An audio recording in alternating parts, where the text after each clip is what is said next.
Hola. He hecho fundamentalmente teatro un poco de todo, más comercial, menos comedia, drama.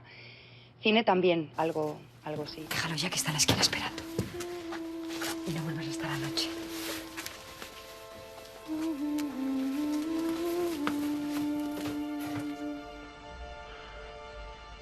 No sé.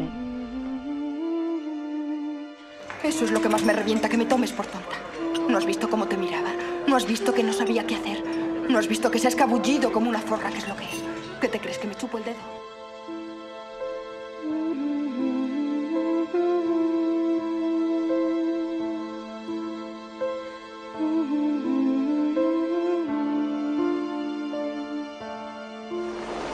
Me romperé las piernas.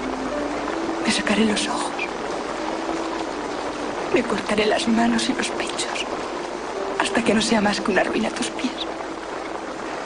Para que tengas lástima de Trini y eso no te deje vivir.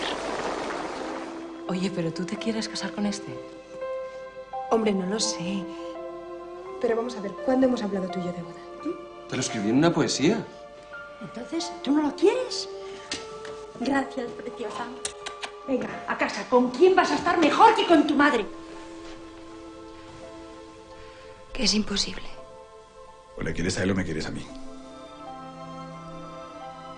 Porque es imposible. A mí me pasa. No puede ser.